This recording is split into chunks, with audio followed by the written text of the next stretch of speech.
Godfrey is Coming, a serial short story, written and illustrated by Allex Spires, part of the Pure American Pulp series published by Freelance Publishing, read by Allex Spires. Alex, your story has touched my heart. David Sedaris.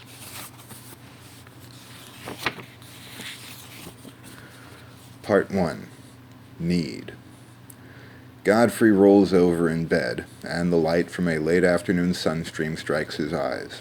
He blinks them open, rolls away, and sits up. He stretches and, in the same motion, grabs his flip-top cigarette box from his bedside table and shakes it. No luck. He crushes the empty pack and tosses it into the half-full wastepaper basket by his bed. He throws the covers off of his legs and shivers. They goose-pimple up as he swings them over the side.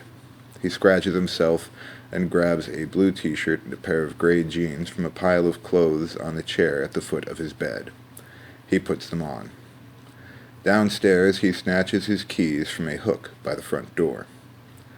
Godfrey tries the ignition key in his car door.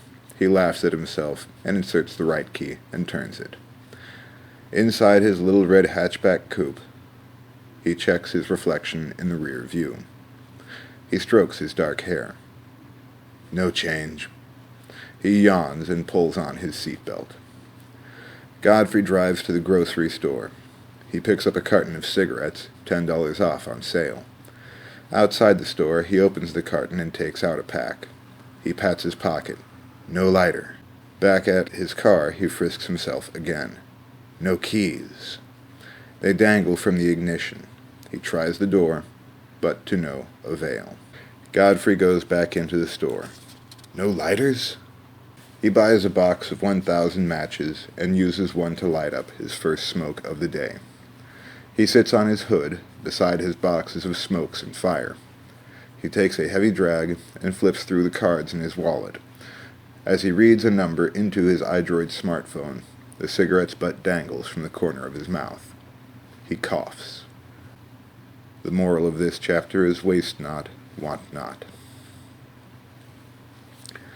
Part 2. Comedy and Tragedy. Rethalone wears a green t-shirt and blue jeans. He sits in his favorite chair and eats an orange section. The peel and another orange sit on the coffee table by a plate where he's set all the other pieces. They lie in a circle around one that looks juicier than the rest. Each successive wedge Rethalone eats tastes better than the one before. He bites the end off the second-to-last one and sucks the nectar out, then he crams its meat into his mouth and chews it delicately. He leans and reaches toward the table for the last orange section. Distenzia enters from the hall. She grins at Rethalone. "Hey," she says, "let me get that last piece of orange." Rethalone scowls. "There's a whole orange right there." He points at the orange on the coffee table. "I don't want a whole orange." Distenzia crosses her arms and throws out an index finger. "I just want one piece." "Well, I just ate the whole orange. I'd been relishing and expecting that last piece." Rethalone points at the last orange section. "I chose it right at the start as the best one." He smiles dreamily. "The one that I'd eat last." "Look," Distenzia says. She holds out her first two fingers with her thumb up, as though her hand is a gun. She points with it as she speaks. "If you want more orange, you can eat that last orange. I just want one piece." She raises one finger and points it at Rethalone. She says, "And, like you said, you just ate a whole orange." "So what?" Rethalone grimaces. He picks up the plate with his left hand. With his right, he points at the orange on the table. "Just peel that orange, grab a wedge, and put the rest of it away in a baggie." "Come on!" Distenzia holds out her hands. "You just ate a whole orange. I just want the one piece."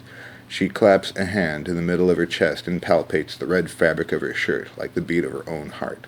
"Please, I need my vitamins," she stumbles. "Fine."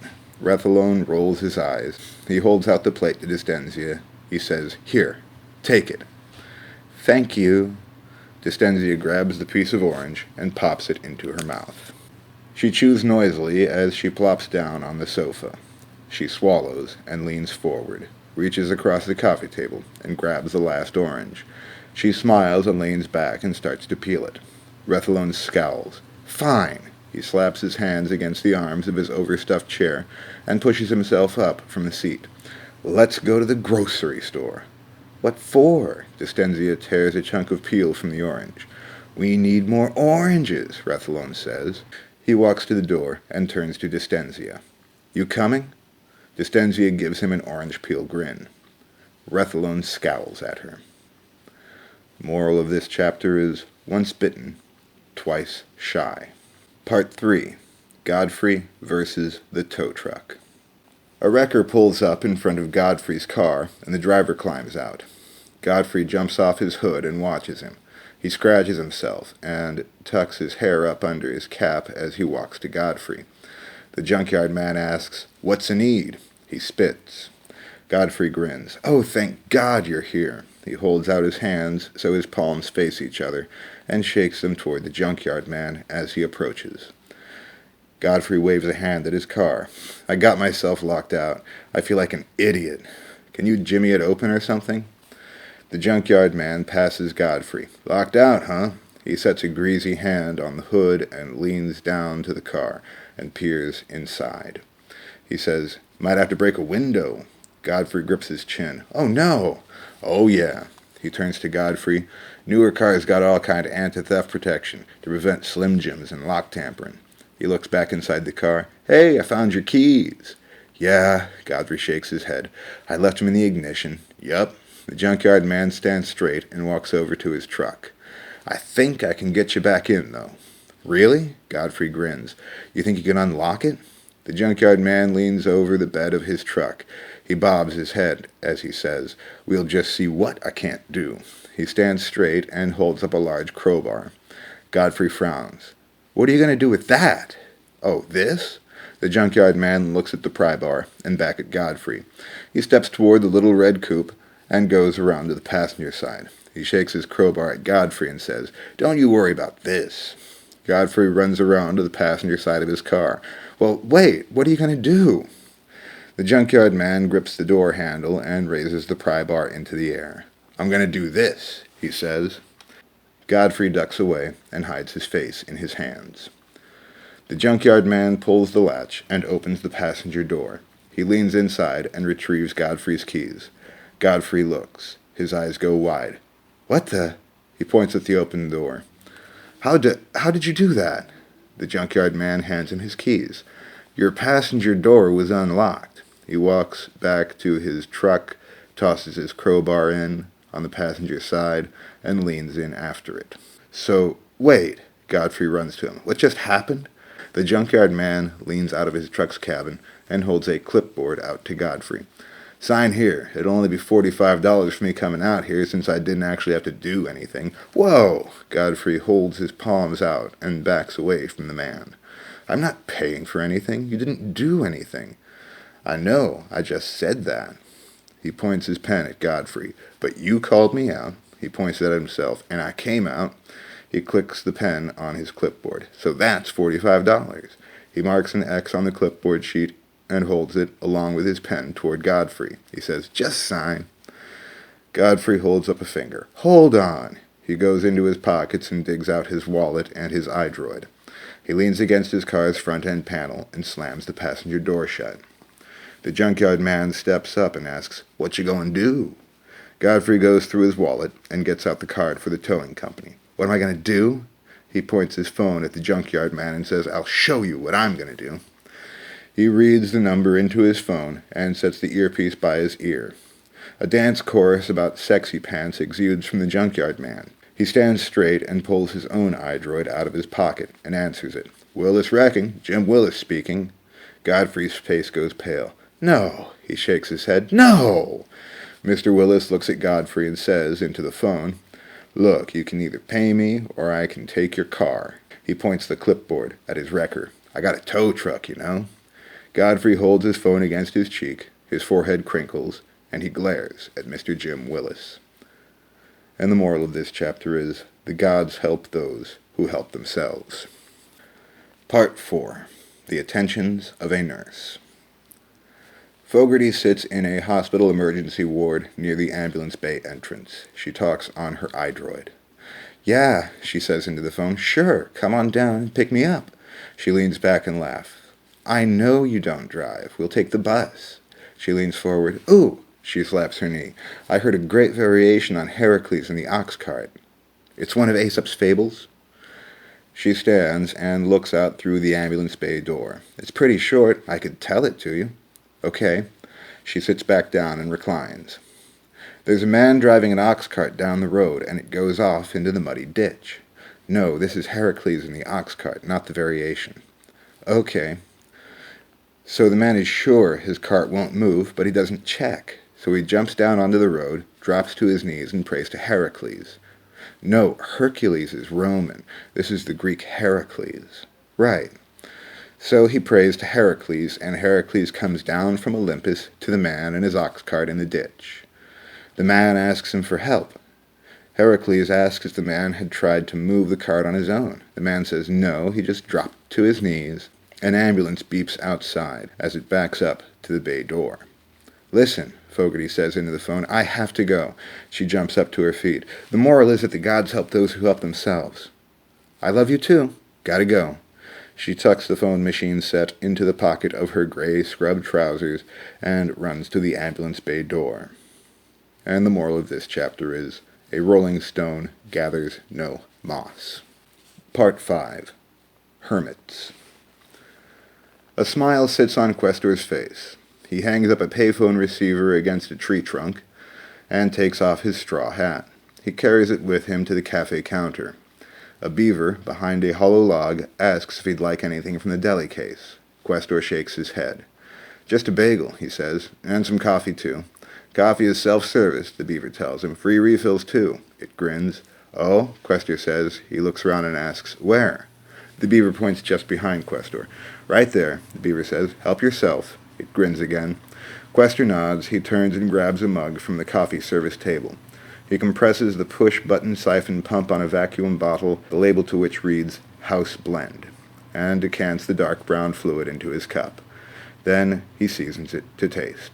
He turns again and discovers that the cafe dining room is completely full up with gibbons and baboons. He scans the tree stumps and fallen logs to and fro, and spots a far-off table with a lone human occupant. He maneuvers through the throng, careful not to bump or even touch anyone, on his way to the table at the far end, near to the fire exit. "Excuse me," Questor says to the single soul who sits at the table of his fancy. The old man there looks up from the submarine sandwich in his hands. He sees the younger man who stands beside him and looks back at his sandwich. He puts it onto his plate, holds up a finger.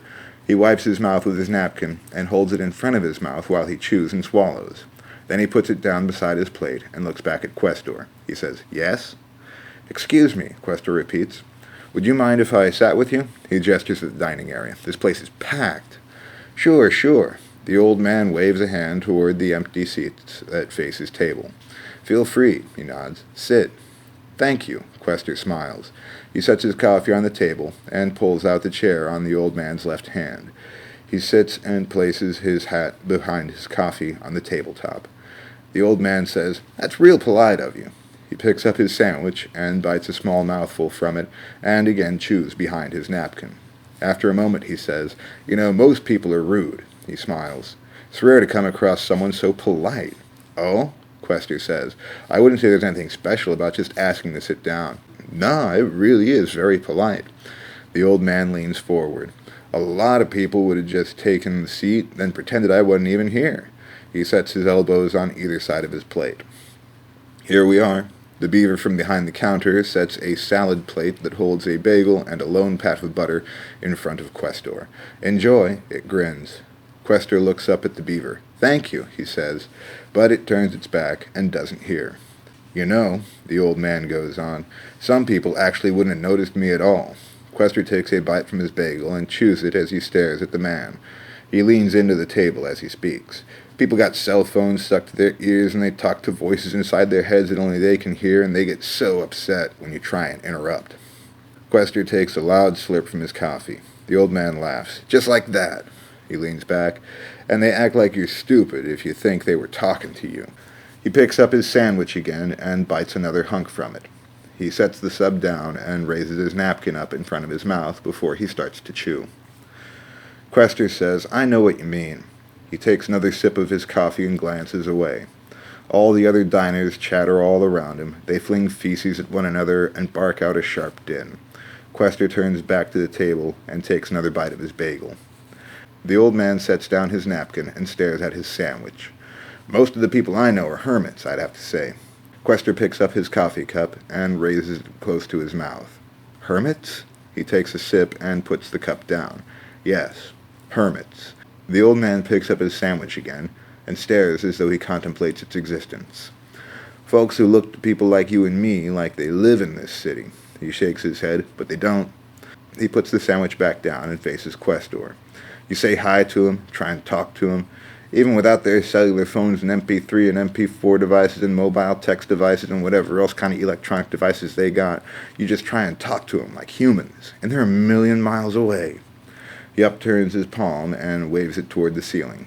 Questor bites his bagel and takes another sip of his coffee. He stares at the man.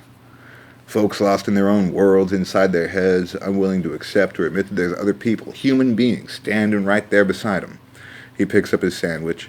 It's only when they need someone they'll see anybody. He takes a bite, sets the sandwich down on his plate, and raises the napkin over his mouth.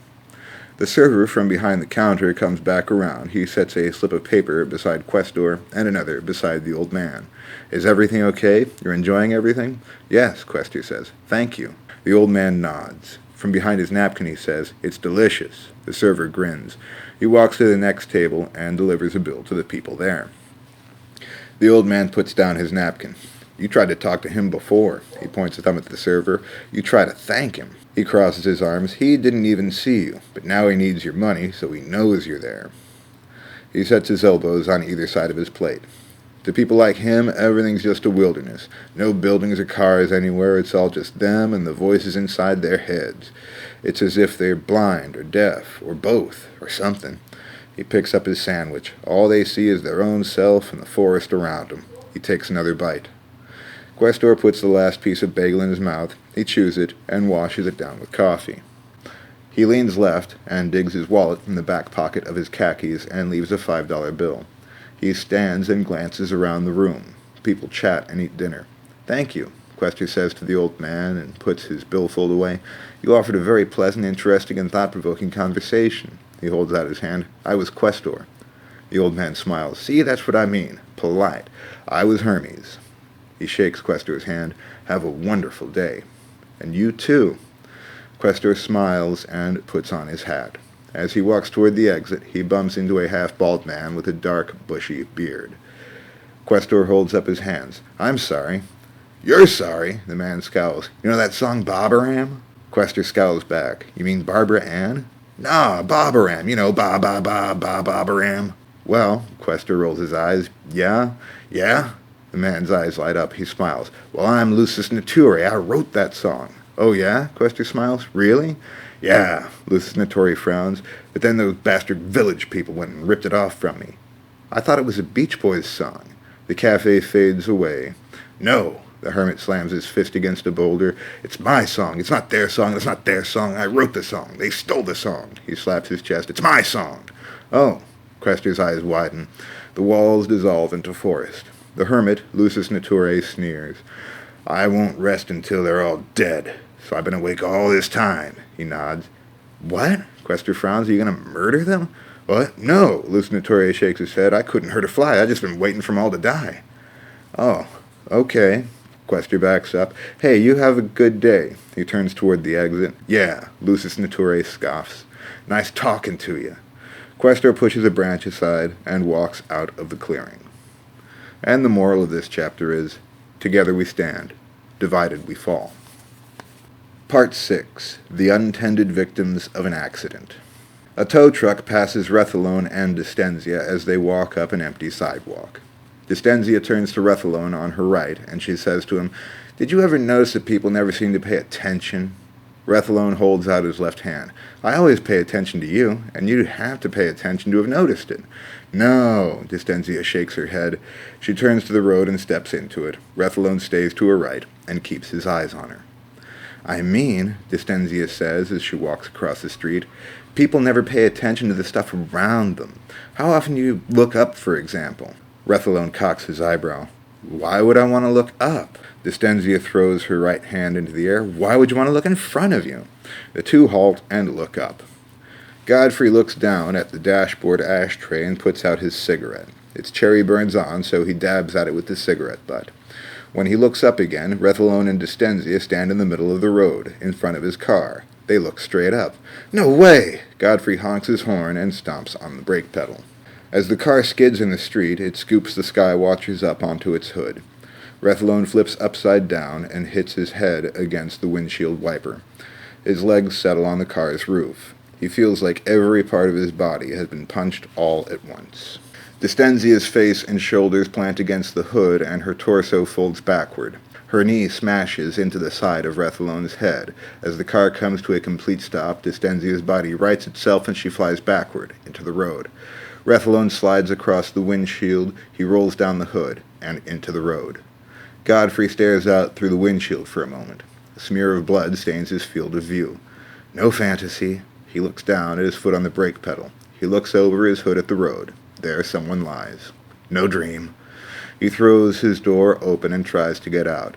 Then he undoes his seatbelt and gets out of the car. He walks around the open door and stares at the dents and blood on his hood. Oh! A male voice calls from the road. Wow! Godfrey looks at the pair he is stricken. He runs to them and crouches in the road. Are you guys all right? Oh! The one who groans has a gash on his head. He lies atop the other, who bleeds heavily from a stump at her knee. A human leg lies in the street as well, nearer to the car than to its owner. Godfrey jumps away and slaps his hands to his cheeks. Oh, my. He runs back to his car and slams the driver's door shut. He pulls it back open and dives headfirst, waist-deep, into the mess in his back seat. There he digs and claws through the clutter of old newspapers, food wrappers, and miscellaneous paraphernalia. He finds a roll of duct tape stuck to the floor and a roll of paper towels beside a puddle of orange soda. Aha! He tugs them free. Godfrey leaps from the car with his prizes in hand and runs back to his victims in the roadway. He folds a few paper towels into a sponge and tapes it to Rethalone's head. He folds up a similar but larger paper towel bandage and tapes it over Distenzia's stump. He hooks his hands under Rethalone's shoulders and drags him to the side of the road. He sits him atop a 3-step staircase at the end of a narrow walkway of an alley that runs between a bar and a boutique. A sign at the alley's distant end reads, Hospital. Then Godfrey drags Distenzia to Rethalone's side. Listen, Godfrey says as he leans her against the alley wall. I'm going to make everything all better. He strokes the back of his left hand against her face. Trust me, I'm going to go, but I'll come back and I'll make everything all better. He turns and runs toward his car. It still idles in the middle of the street. Wait, Distenzia calls. She reaches her right hand toward him. He returns and hunkers down in front of her. What is it? What's ya? Distenzia puts a hand against her chin. Who are you? My name is Godfrey, he says. I'll be back and make everything all better. I promise. He runs once more to his car and gets inside. I'll be back. He steps on the gas and speeds away. Distenzia shouts after him. We'll be waiting! And the moral of this chapter is look before you leap. Part 7. An Angel Walks. Broken Palmer Gates's knees point up and his forearms rest across them. He leans his back against the inside of his doorway. A red car speeds down the road and it passes him. Steam from a coffee cup he has beside him billows in a gust of turbulent wind from the car's passage. It accelerates as it makes its way down the road. An ox cart rushes past Questor in his golden straw hat.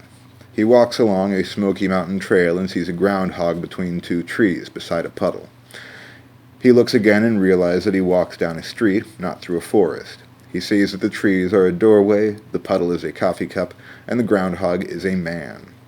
Questor walks with keen, even paces. As he passes Broken Palmer Gates, he flips a gold dollar into the air. It alights in his cup and splashes coffee onto the sidewalk. Broken Palmer Gates turns toward Questor. He sets the heel of his left hand on the pavement behind him and turns on his pelvis. His legs change dimension, so the right one seems longer. He sets the end of his right forearm on his left knee, and he crosses the first two fingers of his right hand and spreads the other two. Merci, he says as Questor passes. Questor smiles to himself, but does not look back. And the moral of this chapter is, do unto others as you would have them do unto you. Part 8. Godfrey is Coming. Distenzia stares at the empty road. She grins. She reaches over to Rethalone and rubs his shoulder. He groans, swallows, and coughs, and he looks from side to side. Distenzia grins wider. She searches the road with him and turns her head left to right and right to left, as he does. After a moment she slaps his back. Rethalone groans again. He drools and turns to face Distenzia. I can hardly wait, she tells him. She throws her hand into the air. Look at all this! Rethalone turns away from her and reaches forward to the edge of the building against which he leans. His fingertips grip the corner of the facade, and he leans up. He pulls his body toward the street. As he rises from his seat, Distenzia turns to him. Whoa there, buddy! She grabs his waist. Where do you think you're headed off to? She pulls him back onto his bottom on the top step. Rethalone sets his elbow against his pelvis and raises his hand to the paper towel bandage on his head. He squeezes it, and it turns completely red. A soft trickle of blood rolls down his cheek. He stares at his red palm. Distenzia frowns. She moans at him and begins to hum. She grins and turns away. From just down the block, Questor sees the two. He rubs his eyes and assures himself that he sees what he sees. He hastens toward Rethalone and Distenzia and looks them over. He asks them both, Are you all right? Do you need help? Distenzia holds up a hand and blocks him. Absolutely not, she says. I've lost a leg and he's bleeding out the head. She points a thumb at Rethalone and turns to look at him. He drools some more. She looks back at Questor and says, Can't get him to say much of anything, though. She smiles. Questor asks again, Do you need help? No, it's all right. She points at herself and Rethalone and says, We're waiting for Godfrey. Rethalone trembles and moves his lips. A line of saliva oozes from the corner of his mouth. He looks up at Questor. Questor shrugs at Distenzia. You're waiting for Godfrey? Rethalone says, Godfrey's gonna make it all better. Yep, Distenzia nods. Questor scowls. Who is Godfrey? Distenzia frowns. She points at Questor and asks him, Don't you know Godfrey? No, Questor shakes his head. He frowns back. Well, Distenzia says. She rolls her eyes. I suppose nobody really knows Godfrey. She smiles again. Rethalone moans and frowns at Questor. He winces. He says, Godfrey's gonna make everything all better. He shivers. Yep, Distenzia points at her knee nub. My leg. She points at Rethalone's skull. His head. She waves around at the street. Everything. Questor looks at her leg and at Rethalone's head. He turns and looks up and down the street and returns his gaze to Distenzia. Everything? Questor asks. What, is he a doctor? Distenzia offers out her empty palms. Godfrey is so much more than a doctor. Rethalone says, Godfrey's gonna make everything all better. He sets his elbow against his hip and raises his hand up to the wound on his head. He squeezes it and blood pours down his face. He screams and looks at his bloody hand. He shivers and spits. Questor shrugs. What happened to you guys? He reaches toward Rethalone and pulls his hand away. You look really messed up. I mean, really. That's a lot of blood. Well, Distenzia waves her hands in the air. This guy hurt us, but don't worry about that, she grins. Godfrey's going to make it all better. It looks like a truck hit you guys. Questor looks up and down the street again. Were you hit by a car? Distenzia looks at her knee stump and then back at Questor. We're not sure exactly what happened. Godfrey, Rethalone says. Questor and Distenzia turn to him. Godfrey, he says. Godfrey, he grins and winces. Questor frowns and turns to Distenzia. He asks, Did Godfrey do this to you? Maybe, Distenzia says. She twirls a hand around her head. It's all hazy. She crosses her arms and scowls. But so what if he did? He'll make it all better. He promised he would. Questor holds out his palms. You're waiting for help from the very person who brought on your suffering? We're not suffering. Distenzia holds her right hand to her chest and points her left thumb from herself to Rethalone. We know he's coming, she points at Questor. You're suffering. Look, Quester points past Rethalone and Distensia toward the end of the narrow alleyway. There's a hospital right over there. Why don't you two go get looked at? He holds out an open hand. Here, I'll take you. Rethalone reaches for Quester's palm, but Distensia grabs his wrist and pulls his hand back onto his lap. No, she says to Quester, we don't need doctors. Godfrey said he'd come back, and I'm waiting for him. Rethalone grabs Distensia's shoulder. He turns toward Quester and says, Godfrey, we're waiting for him. Distensia holds up a hand and blocks Quester. Quester still holds out his hand to them. Godfrey. Rethalone pushes against Distensia's shoulder. He says, Godfrey's going to make everything all better. Distensia holds his wrist and wraps her free arm around his waist. She looks at Questor. She says, we're sure. Quester turns his hand over and points at them. You guys are insane. He walks up the steps on Distensia's side and past the pair, up the alley, toward the hospital. Rethalone stops his struggle against Distensia. She rubs his shoulder. She says, some people think they know everything. She turns around and sticks out her tongue at Questor's back. He recedes down the alleyway. Rethalone looks back at Questor and at the road. He leans up, grabs the corner facade, and pulls himself toward the street. Stop it! Distensia grabs his waist. We have to wait. Rethalone rises farther. Distensia hugs his hips. How would Godfrey feel if he came back and one of us wasn't here? Rethalone stands up to his full height. Distensia holds onto his waist. Oh, no, you don't. She tumbles down the 3 stairs to the sidewalk, her tight grip now at Rethalone's ankles. Her paper bandage breaks open. Sit down! Rethalone tries to take a step, but topples to the ground and knocks his head hard against the sidewalk. Hey, you okay? Distensia gets into a crawl. A trail of blood flows from her knee. This must be part of Godfrey's plan. She maneuvers up his body and shakes his shoulders. Don't worry, she says, and looks around. She looks back at Rethalone and says, Don't worry, Godfrey's coming. She shakes his shoulders again. It's going to be all right. Rethalone, he's gonna come. And the moral of this chapter is, a bird in the hand is worth 2 in the bush.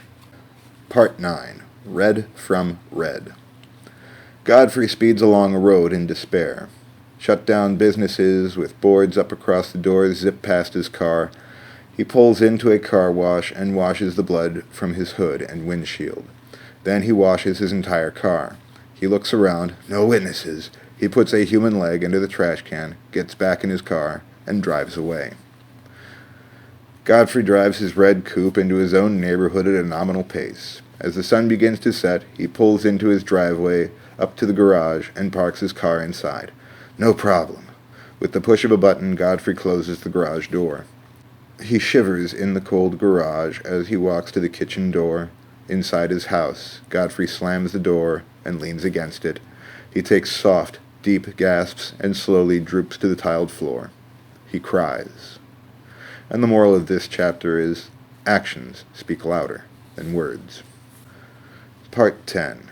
Ambulatory Salvation. Rethalone lies dead on the sidewalk, his head in a pool of his own blood. Distensia lies with her head at his chest. She gasps between teary sobs. Blood pours from her open knee. Godfrey, she says. Godfrey. She balls her fist tightly about the green fabric of Rethalone's cotton t-shirt. Godfrey is coming. Godfrey is coming. Her hands go limp, and she rests her palm flat on Rethalone's chest. Godfrey, she whispers. Godfrey. A hand slides under Distensia's armpit and grips her shoulder. It pulls and turns her over, and now she stares up at a woman in a gray jacket. Look up at me. The woman shines a flashlight into Distensia's eyes. The woman says, Okay. Distensia watches as the woman feels Rethalone's neck. She puts a handkerchief over his face and returns her attention to Distensia. Listen, this is going to hurt. The woman turns away and grabs the nub of Distensia's leg. She cinches a tourniquet around it.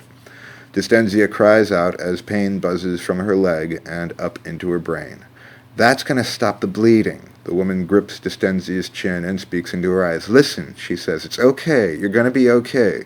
My name is Fogarty. Everything's going to be all right, I promise. A big red ambulance wails from down the road. It quiets as it pulls up. It stops on the curb, and its emergency beacons flash red.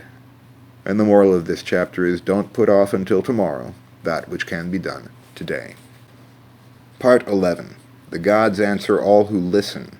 Quester and Fogarty walk away from the hospital. So, Quester asks her, how are those guys I found? He looks down. I didn't want to ask before. Fogarty looks at Questor, and back at the roadway in front of the couple, she says, the man was dead on the scene when I got there. The woman should be fine, though, aside from her leg. Quester frowns. I should have come sooner. Fogarty turns to him. What do you mean? I just stood there trying to talk sense into them. Quester waves back toward where Rethalone and Distenzia had sat, but I just needed to get to the hospital and get help for them. Fogarty hugs Questor and leans on him as they walk. She says, there are some people who you just can't help. Like in that variation of Heracles and the ox cart I told you earlier. Questor hugs her tight to him. You never told it, he says. You had some emergency and had to go. Oh? She stands straighter. Well, did I tell Heracles and the ox cart at least? Mostly. Questor and Fogarty arrive at the street corner by the bus stop. Questor looks at the bus just down the block and back at Fogarty. He says, you got up to the part where the guy starts praying. Okay. Fogarty looks at the bus and back at Questor. Want me to finish it? Sure. Questor nods. Go ahead. Okay, Fogarty says. So the guy's cart is in the muddy ditch. He accepts that it's stuck and drops to his knees and starts praying for strength from Heracles. The bus pulls up and the two get aboard. Questor pays their fares. He guides Fogarty to a pair of empty seats near to the back door, but closer to the middle. The bus hisses and moves forward with a few sudden jerks. Then it sighs and takes off down the road. So, Questor says, guy drops to his knees and starts praying by his ox cart, and he's praying to Heracles, not Hercules. Right. She smiles and grips his left hand in hers. Right. So Heracles comes down from Olympus, and the man asks him for help. Heracles asks if he's tried moving the cart on his own. The man says he hasn't. Heracles asks him why he called for help before he even tried to see if he needed it. The god disappears, leaving the man by his cart feeling like an idiot. And the moral is the gods help those who help themselves. Right. Questor wraps his arm over Fogarty's shoulders. He tightens his grip on her hand. And you said you heard a variation on it? Yeah. Fogarty nods. You want to hear it? You said it had to do with those guys. Questor gestures back toward the hospital. Yeah, I want to hear it. He sets his hand on his lap. Right. Fogarty holds out her own hand, palm down. Okay, so there's a flood. She pats the empty air in front of Questor and herself, and a man prays to God to help him get out of it safely. She raises her hand slightly. The water rises, and the man goes up to his second story. He prays some more. She zips her hand side to side and stops. A boat passes by outside his window, and the driver asks the guy if he wants a ride. No, he says. I prayed to God. He'll come. So, Fogarty says, the boat leaves and the man prays some more. She raises her hand higher. The water keeps rising, and the man is trapped on the third floor now. She zips her hand back and forth.